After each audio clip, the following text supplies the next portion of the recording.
창세기 19장 지난 설교에서 하나님께서 죄악이 가득했던 소돔과 고모라를 심판하셨습니다. 그런데 하나님께서 아브라함의 중보 기도를 통하여 소돔에 있었던 롯을 구원하셨습니다. 근데 안타까운 것은 롯이 구원은 받기는 받았지만 온전한 구원이 아니라 불 가운데서 간신히 구원을 받았습니다. 모든 재산은 다 잃어버렸고 아내는 소금기둥이 되었고 딸들과의 관계에서 아이가 태어나는 구원은 받았지만 너무나 비참한 결과를 낳았습니다. 살았다고 하나 산 게 아니라 거의 죽은 상태나 마찬가지였습니다. 왜 이렇게 비참한 구원을 받게 되었느냐? 세 가지 이유가 있다고 했는데, 첫 번째는 원래 하나님께 백성이 가지 않아야 될 소돔과 고모라는 갈 땅이 아닙니다. 근데 그 땅을 자기들이 선택해서 갔기 때문에 이것은 예견된 일이었습니다. 두 번째는 천사들의 말을 들었습니다. 경고의 말. 이 성이 망한다. 그때 어떻게 해요? 빨리 순종했어야 되는데 지체했습니다. 왜냐하면 미련이 남았기 때문입니다. 세 번째는 하나님을 온전히 신뢰했어야 하는데 두려움에 사로잡혀서 산으로 가라고 하는 명령을 듣지 않고 소활성으로 선택해 갔습니다. 그래서 구원은 받기는 받았지만 너무나 비참한 구원을 받았습니다. 오늘 본문인 창세기 20장은 또 한 번의 아브라함의 실수를 다루는 이야기입니다. 근데 내용을 살펴보면 내용은 이해가 잘 되지 않는 내용들이 너무 많아요. 가장 이해가 안 되는 것은 왜 아비멜렉은 나이가 90살이나 먹은 이미 생리가 끊어진 사라를 아내로 삼으려고 데려왔을까? 저도 이유를 못 찾겠어요. 제가 아무리 묵상을 해도 성경에도 안 나왔지만 저는 아무리 답을 찾아도 주석책을 다 뒤졌는데도 제 마음 흡족한 답이 없었습니다. 끝까지 이해가 안 됐습니다. 이야기는 다루지 않겠습니다. 두 번째는 아브라함은 믿음의 사람이었고 기도의 사람이었는데 왜 사라를 우기라고 또 속였을까? 20년 전에 기근이 들어서 애굽으로 갔을 때도 한번 속였다가 심하게 바로 왕에게 책망을 들었고 창피를 당한 적이 있었는데 같은 실수를 또 반복했어요. 아브라함은 왜 그때도 실수했는데 또 실수했을까? 세 번째는 분명히 잘못은 누가 했어요? 아브라함이 했는데 하나님이 심하게 책망한 건 누구예요? 아비멜렉을 심하게 책망했습니다. 그리고 오히려 실수한 아브라함은 엄청난 선물을 받고 부자가 돼서 나왔어요. 불교에서 이런 것을 인과응보라는 개념이 있습니다. 인과응보는 전생에 쌓았던 선이나 악 때문에 현생에 흉과 복이 결정된다. 잘하면 복을 받고 못하면 벌을 받고 잘하면 상을 받는다. 이게 인과응보입니다.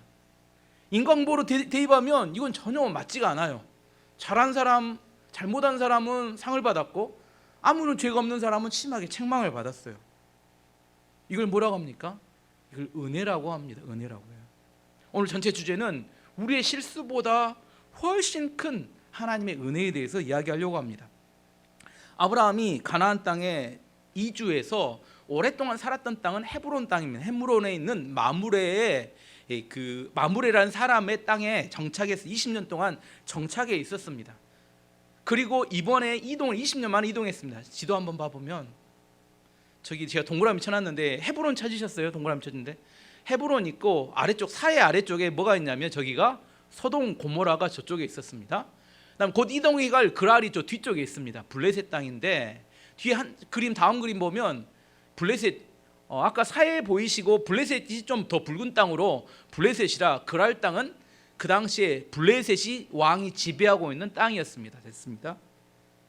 중요한 것은 헤브론에 살고 있던 아브라함이 갑자기 그랄 땅으로 이주를 해갑니다. 왜 그랬을까에 대한 이야기는 성경에 나오지 않지만 성경학자들은 이렇게 해석을 합니다.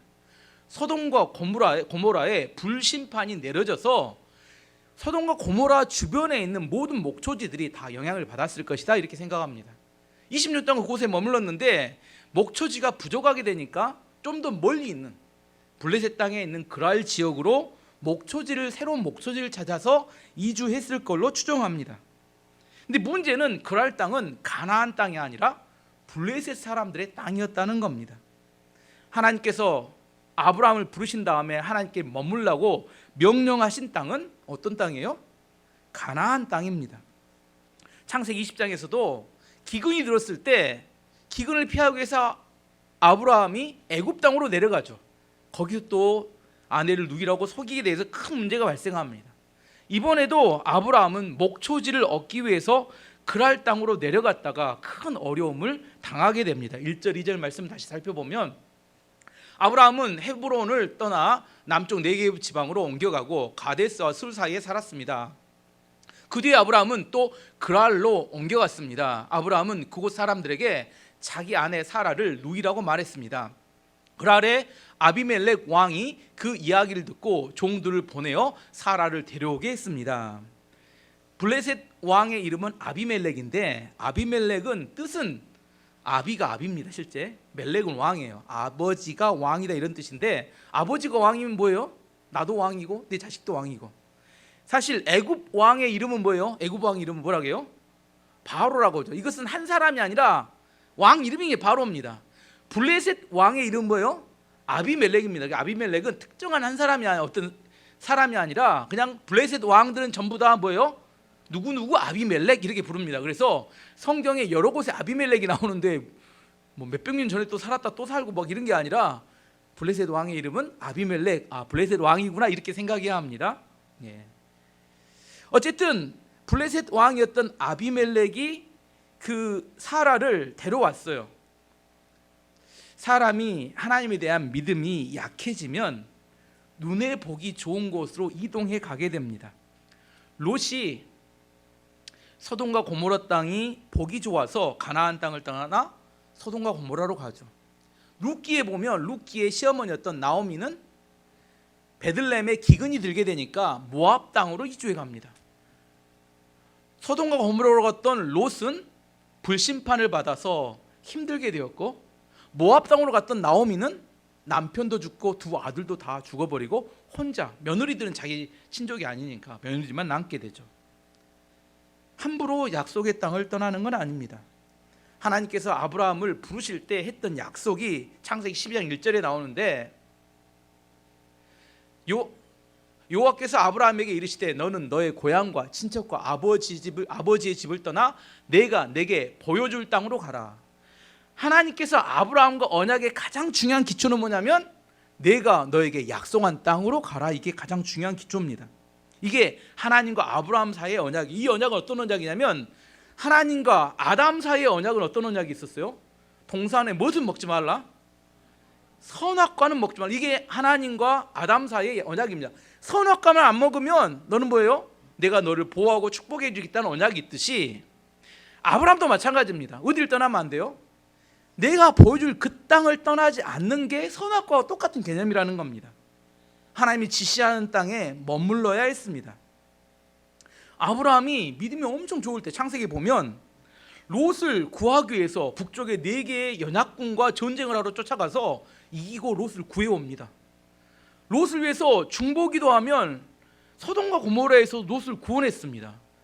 기도의 사람이고 용기 있는 사람이었습니다. 근데 믿음이 약해지면 그도 또 눈에 보기 좋은 애굽이나 그랄 땅으로 이동해 내려갔다는 겁니다. 이것이 사람입니다. 어떤 사람이 믿음이 좋은 사람이 있는 게 아니라 어떤 한 사람 안에 믿음이 좋을 때가 있고 믿음이 안 좋을 때가 있는 겁니다. 아브라함의 믿음이 좋을 때는 그 어떤 것도 문제가 되지 않는 그런 상황이 되고, 믿음이 약해지면 이제 세상 불신자처럼 살아가고 만다는 겁니다. 이게 우리의 모습입니다. 사람은 주로 넘어진 문제 또 넘어집니다. 그렇죠? 애들이 학교에서 시험 보면 어떻게 돼요? 틀린 문제 또 틀려요. 왜 넘어진 문제 또 넘어지고 틀린 문제 또 틀릴까요? 왜 그래요? 오답 노트를 만들지 않기 때문입니다. 틀리게 되면 뭐 해야 돼요?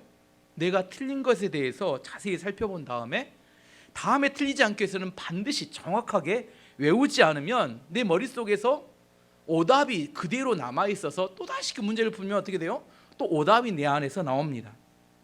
내 머릿속에 잘못 입력된 것을 수정하지 않으면 틀린 문제 또 틀리게 됩니다. 근데 이게 내 안에 있는 답을 수정한다는 게 쉽지 않아요. 그래서 내 안에 그대로 답을 갖고 가기 때문에 넘어진 문제 또 넘어집니다. 그래서 이런 말 있습니다. 한 번 넘어지는 것은 실수지만 또다시 넘어지면 실력이다.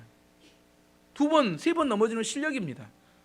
근데 일반적으로 사람들이 같은 문제 넘어지면서 뭐라고 해요? 실수였다고 여기면서 정신 승리합니다. 뭐라고요? 실수했다고 생각해요. 아니라고. 내가 실력이 없어서 그런 게 아니라 오늘 뭐가 안 좋았어요? 컨디션이 안 좋았대요. 근데 컨디션이 항상 안 좋아. 여러분 자녀들이 시험을 보고 오잖아요. 뭐 항상 하는 소리가 똑같습니다. 오늘 뭐 했다고요? 오늘 망쳤대요. 매번 망쳐. 왜 매번 망칠까요? 실력이라니까요. 매번 망치는 게 아니라 자기의 실력을 잘 모르는 겁니다. 매번 시험에 망쳤대. 매번 망친 게 아니라 자기 실력만큼 나오는 겁니다. 저는 오랫동안 해보면 압니다. 실력만큼 나온다니까요. 망친 게 아니라 실력만큼 시험을 본 거예요. 근데 자기는 뭐라고 생각해요? 예전에 정말 운이 좋아서 한번 실력이 점수가 잘 나온 거, 그것이 자기의 기준이 돼요. 그게 잘못된 오산입니다. 뭐예요? 시험을 보면 자기 실력만큼 점수가 나오는 거예요. 그만 좀 망쳤으면 좋겠어. 맨날 망쳐. 사람은 나이가 든다고 해서 성숙해지는 게 아닙니다. 사람은 실수한 경험이 많다고 해서 성숙해지는 것도 아닙니다. 사람은 책을 많이 읽고 공부를 많이 했다고 성숙해지는 게 아닙니다. 나이가 들고 경험도 많고 공부를 많이 하게 되면 사람들의 눈을 피하거나 속이는 재주가 늘어날 뿐입니다. 사람들의 마음속에 있는 죄의 문제는 해결할 수 있는 유일한 방법은 예수님의 보혈의 피뿐입니다. 그걸로 수정해야 돼요. 해결되지 않습니다. 경험이 많다고 뭐 나이가 들었다고 해결되는 게 아니라는 겁니다. 우리 힘과 노력으로는 우리 내부에 있는 죄를 통제할 수 없습니다. 사람은 그래서 예수 그리스도의 십자가 앞으로 나아가야 문제를 해결할 수 있는 겁니다. 아브라함은 소돔과 고모라의 불심판으로의 목초지가 부족해서 목축을 위해서 그랄 땅을 선택하게 됩니다. 그랄 땅에 가면 이제 목초지가 있어서 이제 문제가 해결될 거라고 생각했는데 예상치 못한 새로운 문제가 발생했어요. 뭐예요? 이상한 엉뚱한 말도 안 되는 두려움이 그의 마음 멈추고 갔어요. 나이가 90살이 된 아내 사라를 너무 아름다워서 사람들이 자기를 죽이고 아내를 뺏어갈 거라는 그런 이상한 두려움이 그의 마음을 사로잡았습니다. 참 이상하죠. 근데 이게 일반적으로 많이 나타납니다. 사람들이 믿음이 연약해지잖아요. 그러면 이상한 두려움이 그 사람의 마음을 사로잡습니다. 말도 안 돼요. 두려움이 한번 사로잡히게 되면 거짓말을 하게 되고 결국은 믿음으로 살지 못하고 결국 넘어지게 되는 이유가 됩니다. 하나님 앞에 믿음이 있을 때는 그렇게 확신에 차고 행복하더니 자기 인간 노력을 방법으로 해결하려고 하다 보니까 전혀 예상치 않았던 두려움이 그 사람을 장악해 옵니다. 그래서 내 힘으로 사는 것, 내 힘으로 사는 것과 예수님을 믿는 믿음으로 사는 것, 어떤 삶이 더 강력할까요? 여러분 생각에 어떤 게 더 강력해요? 뭐 뻔한 이야기지만 실제 적용을 하기 쉽지 않습니다. 내 힘으로 살면 힘들어요. 왜 힘드냐면 내가 살아가는 인생은 내 힘보다 크기 때문입니다. 인생의 문제를 내 힘으로 해결하려고 하면 해결이 안 돼요. 하나님은 내 인생보다 큽니다. 하나님께 맡기게 되면 하나님은 내 인생보다 크기 때문에 그 문제를 해결할 수 있게 됩니다. 다윗이 골리앗과 전쟁하러 나갈 때 골리앗은 엄청난 무기와 갑옷을 부장하고 나왔습니다. 원래로 보면 아무런 무기도 별 볼 일 없던 다윗은 움츠러들고 두려워했어요. 근데 다윗은 골리앗을 보면서도 전혀 두려워하지 않았습니다. 왜냐하면 다윗은 살아계신 하나님을 믿는 믿음을 가지고 나갔기 때문입니다. 사무엘상 17장 45절에 47절에 다윗이 이렇게 이야기합니다. 다윗이 블레셋 사람에게 이르되 너는 칼과 창과 단창으로 내게 나아오거니와 나는 만군의 여호와의 이름 곧 내가 모여가는 이스라엘 군대의 하나님의 이름으로 내게 나아가노라. 오늘 여호와께서 너를 내 손에 넘기시리니 내가 너를 쳐서 내 목을 베고 블레셋 군대의 시체를 오늘 공중의 새와 땅의 들짐승에게 주어 온 땅으로 이스라엘에 하나님이 계신 줄 알게 하겠고 또 여호와의 구원하심이 칼과 창에 있지 아니함을 이 무리에게 알게 하리니 전쟁은 여호와께 속한 것인즉 그가 너희를 우리 손에 넘기시리라. 아멘. 다윗과 같은 믿음이 있을 때만이 세상을 이길 수 있습니다. 내가 죽고 예수님이 내 안에 사는 것이 겉으로 보면 매우 약해 보여요. 뭐 힘도 없이 하나님을 의지했다 이렇게 약해 보이지만 실제로는 가장 강력한 삶입니다. 아브라함은 믿음이 약해지면서 가나안을 떠나게 되고 두려움에 사로잡혀서 거짓말하게 되고 결국 아내를 아비멜렉에게 빼앗기면서도 말 한마디 못하게 됩니다. 재미있는 것은 이제 아비멜렉이 사라를 왕국으로 데려갔어요. 그러면 하나님과 아브라함 중에 누가 더 바빠져야 될까요? 누가 더 바빠야 돼요? 하나님과 아브라함 중에 누가 더 바빠야 돼요? 원래는 남편 아브라함이 바빠야 돼요. 남편 아브라함 천하태평입니다. 데려갔으려니 누가 바빠졌어요? 그래서 하나님이 난리가 났습니다. 3절 말씀 보면 그날 밤 하나님이 당장 움직이 그날 밤 하나님께서 아비멜렉의 꿈에 나타나셔서 말씀하셨습니다. 내가 데려온 그 여자 때문에 너는 죽을 것이다. 그녀는 결혼한 여자다. 하나님이 평소에 이렇게 강력하게 경고하지 않습니다. 이건 뭐냐면 여기 고상한 표현인데 뭐냐면 네가 데려온 사라 때문에 너 죽여버리겠어 이야기입니다. 굉장히 강력하게, 이게 고상한 표현이지만 실제로는 고상하지 않아요. 너 죽여버리겠다 이렇게 이야기했습니다. 아비멜렉이 하나님의 강력한 이렇게 심판의 소식을 듣고 하나님을 붙잡고 하소연합니다. 그게 4절 5절에 나옵니다. 하지만 아비멜렉은 사라를 가까이 하지 않았습니다. 그래서 아비멜렉이 말했습니다. 주여, 죄 없는 백성을 멸망시키시겠습니까? 아브라함은 저에게 이 여자는 내 누이입니다 라고 말했습니다. 그리고 그 여자도 이 사람은 제 오빠입니다 라고 말했습니다. 나는 순수한 마음으로 또 결백한 손으로 이 일을 했습니다. 무슨 순수한 마음을 했겠습니까? 하지만 지금 살라니까 아비멜렉 억울한 면이 있잖아요. 지금 그래도 이렇게 그 사람 말 듣고 있는데 이게 완전히 자기가 다 덤태기로 뒤집어 쓰고 하나님 뭐라고요? 너 죽여버리겠어 하니까 얼마나 무서웠겠습니까? 그래서 하나님께서도 그걸 참작하셔서 아비멜렉에게 그러면 내가 너에게 구원을 받을 수 있는 방법을 알려주겠다 하고 알려주시는 게 6절 7절 나옵니다. 하나님이 아비멜렉의 꿈에 나타나셔서 말씀하셨습니다. 나도 내가 순수한 마음으로 그렇게 한 줄 안다. 그래서 내가 너로 하여금 나에게 죄를 짓지 않게 하려고 내가 그 여자와 함께 자지 못하게 한 것이다. 아브라함의 아내를 돌려보내어라. 아브라함은 애언자이니 아브라함이 너를 위해 기도하면 너는 죽지 않을 것이다. 하지만 사라를 돌려보내지 않으면 너는 죽을 것이며 너의 모든 가족도 죽을 것이다. 하나님이 제안은 3가지였습니다. 첫 번째는 내가 그렇게 널 죽겠다고 강력하게 말한 이유는 사라에게 죄를 짓지 못하도록 한 것이다. 첫 번째. 두 번째는 좋게 말로 할 때 아브라함에게 사라를 돌려보내라. 두 번째. 세 번째는 아브라함은 애언자니 그에게 가서 기도를 받으면 내가 내 죄를 너를 죽이지 않을 것이다. 이게 무슨 말이에요? 지금 빨리 돌려보내고 아브라함과 가서 아브라함에게 좋은 관계를 맺어야지만이 아브라함과 좋은 관계를 맺어야지만이 너는 죽지 않을 것이다. 이렇게 말씀하신 겁니다. 사실상 이 장면을 보게 되면 죄는 아브라함이 지어놓고 책망은 아비멜렉이 받습니다. 왜? 하나님이 이렇게 하셨다고요? 왜 이렇게 하셨어요? 사라는 약속의 자녀인 이삭을 낳아야 할 몸이기 때문입니다. 만약 사라가 아비멜렉과의 사이에서 이렇게 잊지 않아야 될 일이 있게 되면 하나님께서 수십 년 동안 준비해왔던 사라를 통하여 낳게 될 이스라엘 민족과 사라의 자손에 낳게 될 메시아의 언약의 탄생, 이것이 다 무너져 버리기 때문입니다. 그래서 이 이야기를 정리해보면 이런 겁니다. 아비멜렉은 자기의 의도와 상관없이 하나님의 계획을 방해하게 되었기 때문입니다.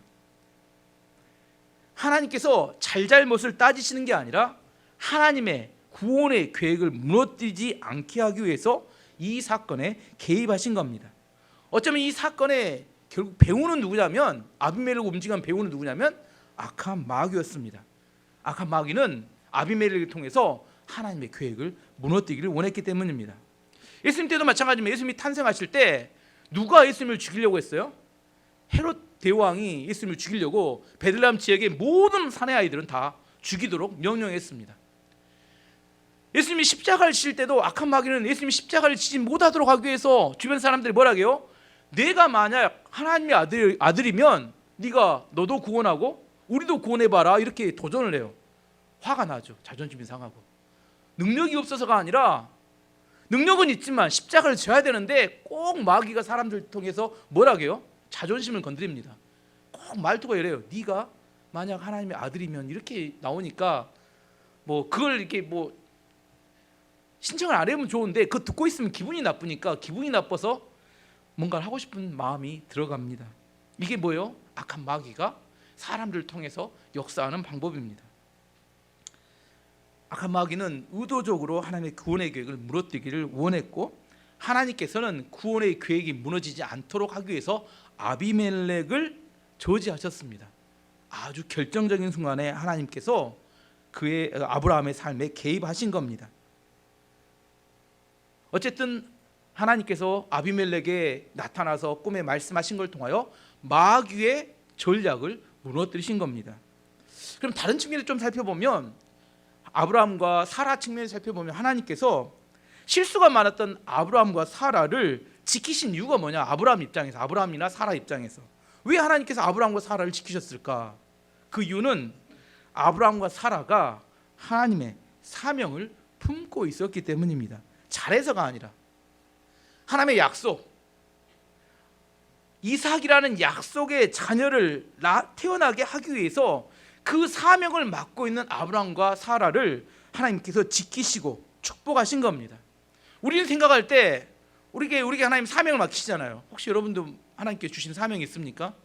그 사명을 지켜나갈 때, 그걸 붙들고 나갈 때, 이루기 위해서 헌신하게 나갈 때 고생스럽고 힘들다, 왜 하나님께서 이런 걸 나에게 맡기셨을까 생각할 수 있지만, 진짜 사실은 그 우리가 붙들고 있는 사명 때문에 하나님께서 우리를 보호하고 지키시는 겁니다.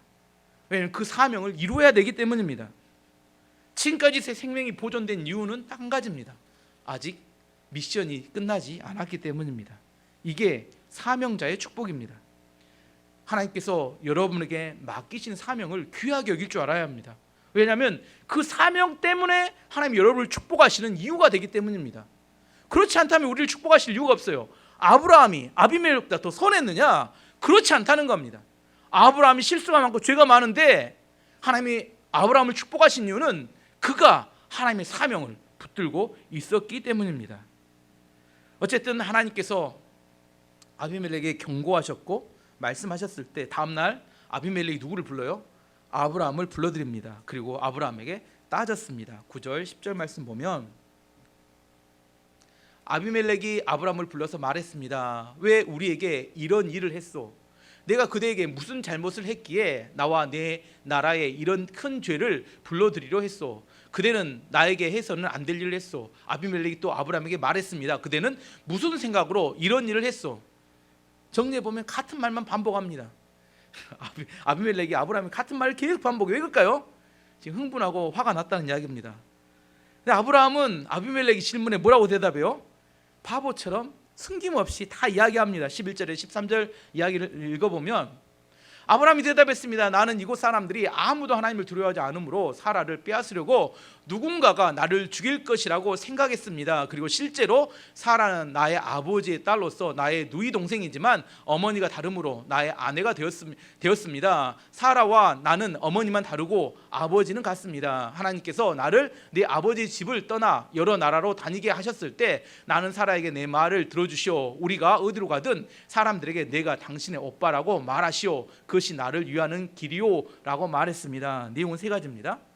내가 거짓말을 하게 된 이유는 아브라함이 설명하는 겁니다. 첫 번째는 이 땅 사람들이 하나님을 두려워하지 않으므로 사라가 아름다워서 나를 죽일 것 같아서 내가 그랬습니다. 첫 번째. 두 번째, 실제로 나의 아내 사라는 나의 누이 동생이요.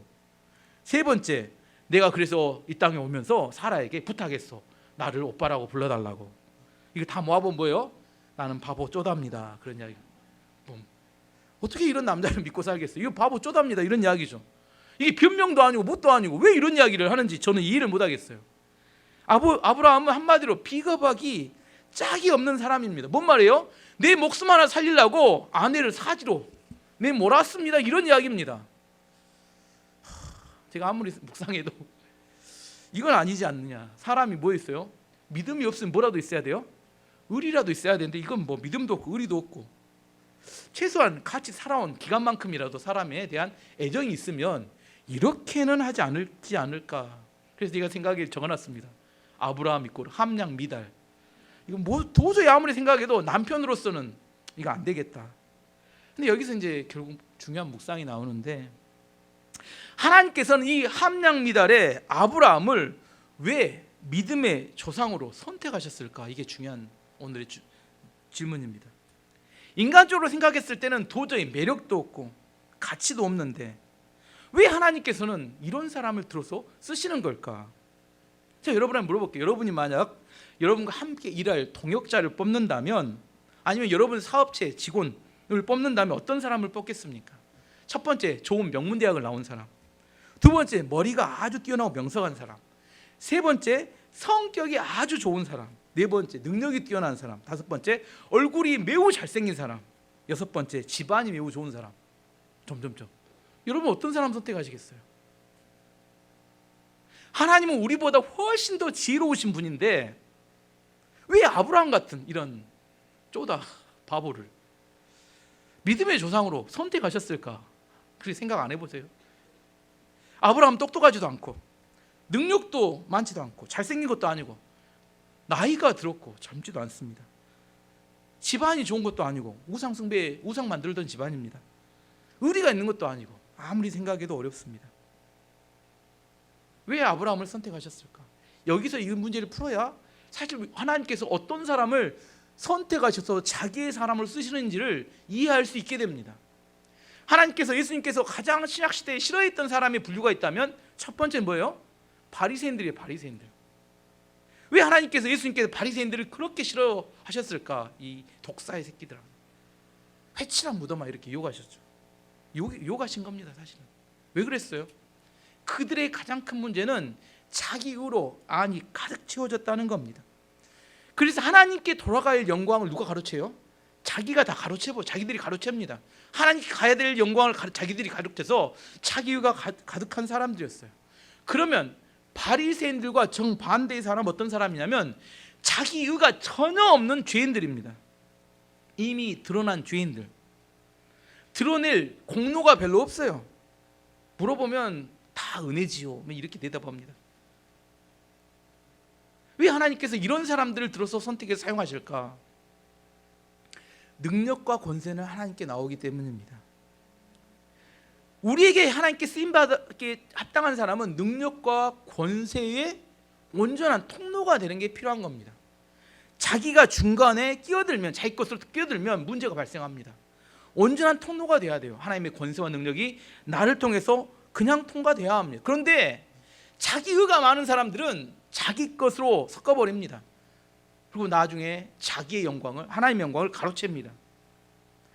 우리나라 기독교 130년 역사 동안 정말 쓰임받았던 귀한 목사님들을 보면 대부분 이야기를 들어보면 여러 가지 중에 하나입니다. 폐병에 걸렸든지 결핵에 걸리든지 암에 걸리든지 아무튼 죽었다가 살아나신 분들이, 아니면 깡패든지 큰 죄를 지었다 용서받은 사람들이지. 정상으로는 안 돼요. 왜 그럴까요? 그런 과정을 거치면 자기가 안에서 드러낼 것이 없기 때문입니다. 성경도 마찬가지입니다. 모세는 어떤 사람이었어요? 살인하고 도망간 사람이었습니다. 다윗은 밧세바와 문제가 있었고 그걸 감추기 위해서 그의 남편인 우리아를 죽인 사람입니다. 엘리야는 시골 출신이에요. 항상 이야기해요. 디셉이라는 아주 깡촌에 공부도 거의 못한 깡촌 출신이었고 이세벨이 죽이겠다고 위협하자 도망가기에 바빴던 사람입니다. 사도 바울은 스데반이 순교할 때 함께 동참했던 사람이고 그는 믿는 자들을 감옥에 가두고 핍박했던 사람입니다. 이런 사람들이 구약이고 신약이고 하나님 앞에 귀하게 쓰임받았던 사람들인데 왜요? 이들의 실수와 죄악, 범죄는 그들이 얼마나 악한 자인지 이미 다 드러나 버렸기 때문입니다. 세상에는 두 가지 종류의 죄인이 있습니다. 첫 번째는 드러난 죄인, 두 번째는 감추어진 죄인. 둘 뿐이에요. 중간은 없습니다. 드러난 죄인들은 하나님 앞에 고개를 숙여요. 죄인입니다 하고 인정합니다. 감추어진 죄인들은 이게 문제예요. 이게 바리새인들 같은 사람들입니다. 하나님께서는 자기의 죄와 연약함을 인정하고 그대로 나오는 사람을 좋아하십니다. 왜냐하면 이 사람들은 쓰기가 편해요. 자기의 의를 붙들고 있는 사람들은 쓰기가 매우 불편합니다. 여러분이 한번 질문해 볼게요. 여러분은 하나님께서 쓰시기에 편한 사람입니까? 불편한 사람입니까? 이유가 많아요. 불편한 사람들은 뭔가 이유가 많아. 하나님께서 원하시면 언제든지 편하게 쓸 수 있는 그런 교회, 그런 성도들이 하나님께 복받는 성도들입니다. 저는 우리 교회가 그런 교회가 되기를 원합니다. 아비멜렉이 처음에는 아브라함 불러놓고 막 따지는 것 같았어요. 근데 사실은 따지는 게 아니라 하나님의 경고를 듣고 친해져 보려고 지금 시도를 하는 겁니다. 아브라함에게 세 가지를 시도합니다. 이야기합니다. 첫 번째는 내가 많은 선물을 주겠다.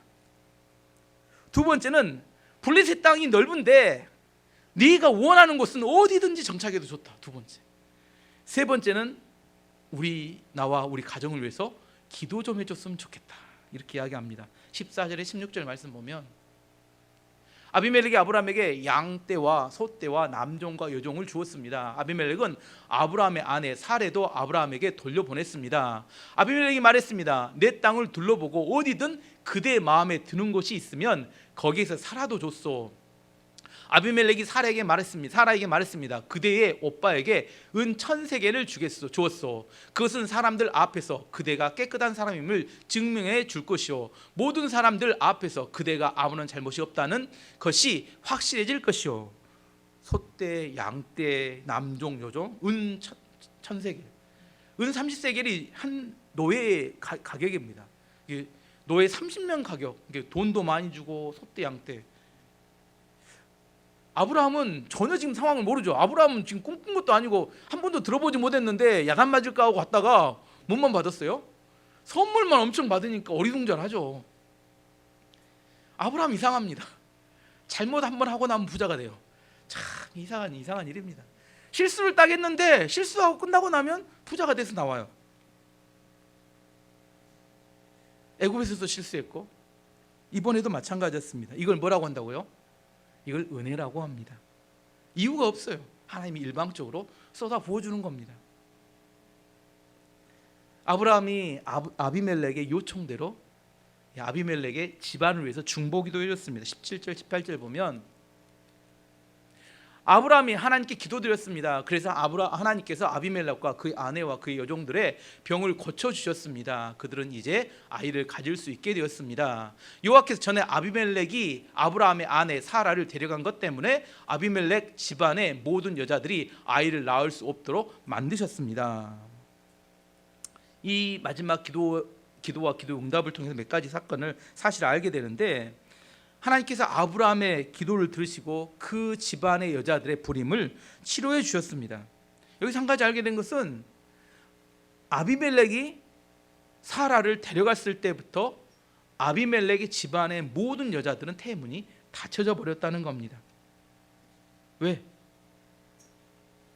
혹시나 발생할 수 있는 사고를 미리 예방하기 위해서 하나님께서 임신하지 못하도록 막으셨습니다. 그리고 또 하나님이 선택된 사람을 건드리지 못하게 하셨습니다. 두 번째는 아브라함의 중보기도를 통하여 태문이 모두 열리게 되었습니다. 왜냐하면 아브라함에게 영적인 권위를 세워주기 위해서입니다. 아브라함의 중보기도를 통해서 아비멜렉이 문제가 해결되는 걸 통해서 앞으로 더 이상 아비멜렉은 아브라함을 괴롭히거나 공격할 가능성이 없어졌어요. 오히려 아비멜렉은 아브라함과 친하게 지내야겠다 이런 생각을 했을 겁니다. 왜냐하면 그에게 하나님이 역사하시는 영적인 권위가 있었기 때문입니다. 이게 선택받은 사람의 특권입니다. 세 번째는 아비멜렉의 집안의 태문이 열린 이후 창세기 21장 다음 장에서 아브라함도 이삭을 얻게 됩니다. 무슨 말이냐면 아브라함이 다른 사람들의 태 문제를 해결해 주었는데 그것이 나중에 자신의 문제를 해결받는 기초가 되었다는 겁니다. 거꾸로 한번 생각해 보면 이 상황에 거꾸로 한번 생각해 보면 아브라함이 기분이 나빠. 아비멜렉이 막 화내고 아내를 데려가고 해서 그래서 기도해 달라고 했는데 기분이 나쁜 나는 기도에 못 해주겠어. 이게 딱 떨어보면 어떻게 됐을까요? 이렇게 될 수 있잖아요. 우리 항상 성경에 보니까 그렇게만 될까요? 여러분도 그렇게 사시잖아요. 누가 부탁해도 하기 싫으면 안 해버리고 그러잖아요. 아브라함도 기도 요청을 했는데 나는 기도 못 해주겠어. 나 기분 나빠서 안 되겠어. 이렇게 나갈 수 있잖아요. 근데 아브라함은 그러지 않았습니다. 아비멜렉 집안을 위해서 중보기도 해줬고 아브라함의 중보기도를 통해서 아비멜렉의 집안이 태문이 열리게 되었습니다. 그리고 그 결과 아브라함도 또한 임신하게 되고 아이를 낳게 되는 축복이 주어진 겁니다. 아브라함은 바보처럼 하나님이 기도해 주라고 하면 그냥 기도를 해 주었습니다. 오늘 이 모든 사건의 이야기의 내용의 핵심은 뭐냐면 사실은 창세기 12장 3절의 약속의 말씀이 어떻게 성취되는지를 보여주는 이야기입니다. 창세기 12장 3절 말씀 보면 너를 축복하는 자에게는 내가 복을 내리고 너를 저주하는 자에게는 내가 저주하리니 땅의 모든 족속이 너로 말미암아 복을 얻을 것이라 하신지라. 아비멜렉이 아브라함을 위협했을 때 하나님께서 아비멜렉을 저주하셨습니다. 반대로 아비멜렉이 아브라함을 축복해 주니까 아비멜렉이 축복을 받았습니다. 이 말씀이 창세기 20장에 가서 어떻게 구체적으로 성취되는지를 보여주는 사건이라는 겁니다. 오늘 말씀의 결론을 맺도록 하겠습니다. 하나님의 백성인 우리가 하나님의 축복을 받는 이유는 우리가 더 의롭기 때문에, 우리가 더 선하기 때문에일까요? 아닙니다. 우리가 하나님의 약속, 하나님의 사명을 붙들고 있기 때문입니다. 내가 아직 하나님의 사명이나 하나님의 약속이 없다면 의미가 없는 이야기입니다. 하나님 우리를 축복하시고 우리에게 복을 부으시는 이유는 그 사명을 감당하도록 하기 위해서입니다. 또한 우리는 연약하고 부족하고 실수가 많습니다. 그럼에도 불구하고 하나님이 우리를 축복하시는 이유는, 이웃집 아이를 축복하지 않고 우리를 축복하시는 이유는 우리가 당신의 자녀이기 때문입니다. 여러분의 유산을 누구에게 물려줍니까? 똑똑하고 잘난 옆집 아들이 아니라 부족하고 못나지만 누구에게요? 우리 집 자녀에게 물려주는 것처럼 하나님께서 우리를 축복하시는 이유는 우리가 하나님의 자녀이고 하나님의 백성이기 때문입니다. 오늘 정말 말씀에서 정말 중요한 것은 이해가 잘 되지 않습니다. 이게 사건 자체도 복잡하고 어렵고 이해가 되지 않지만 중요한 것은 하나님께서는 그 사명을 붙든 사람, 그 사람을 하나님께서 축복하시고 마지막 그 사명을 이룰 수 있도록 돕는다는 겁니다. 오늘 또 여러분이 붙들어야 되는 것은 우리가 하나님의 사명을 감당할 때 하나님께서 우리의 삶을 감당해 주십니다. 너희는 먼저 그의 나라와 그의 의를 구하라. 그리하면 이 모든 것을 너희에게 더하시리라. 여러분의 힘과 능력으로 여러분의 삶을 살아가면 두렵고 힘들기만 합니다. 하나님의 사명을 감당하게 될 때 하나님께서 우리를 축복하시고 인도해 가십니다.